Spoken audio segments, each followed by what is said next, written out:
Of course, the Chinese economic transformation is very important, but what is also going on in China is a process of cultural renaissance. What are the opportunities, Professor, offered by this Chinese cultural renaissance? What does mean the term Renaissance? As you know, European countries and especially Italy invented this term to underline in the 15th century, after the Middle Age, the rediscovery of the values of classical civilization and the fundamental role assumed by the individual in history. Chinese Renaissance, I do believe, has exactly the same importance because with the grandiose project of the new Silk Road, China, with her millenary history, rediscovers the importance to play a fundamental role in the world, connecting together Far West and Far East. Let me say that this Chinese Renaissance and the new Silk Road will give a fantastic opportunity to develop the economy of the Euro-Asian continent and involving also Africa in this project.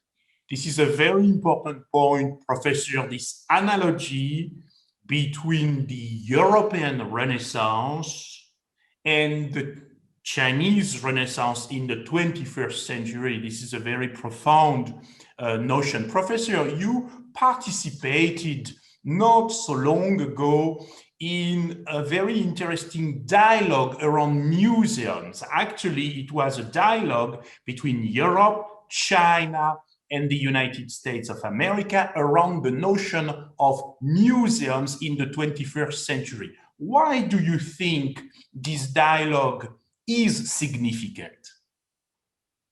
It is clear that an international cooperation between important museums of the world offers to all citizens the possibility to appreciate the different cultures of our planet.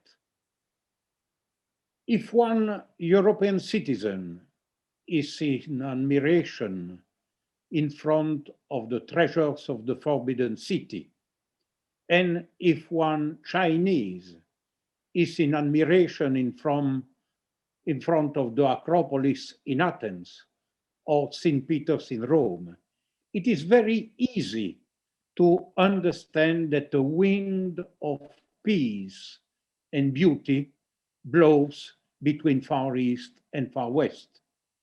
And the same happens when African, American, or Australian visitors are in front of masterpieces created in the name of beauty. International cooperation between museums helps to build a world of tolerance, and this is exactly what we need in these difficult times. Thank you very much, Professor. You have been playing a very important role to deepen the cultural relations between China and Italy and China and Europe. When you think about all the things you have been doing in the past, what are the most memorable souvenirs which pop up to your mind, Professor? I must say, different souvenirs of a cooperation between Italy and China. In 2004, when I was counselor of President Ciampi, I had the pleasure and the honor to prepare his state visit in China, insisting on the cultural cooperation between Italy and China. And together with my friend Giuseppe Proietti, who was then General Secretary of the Italian Ministry of Culture, we negotiated a collaboration with the Chinese colleagues of the Forbidden City for the restoration of the throne room of the Chinese emperors. And Italy and China had the privilege to collaborate in this important project.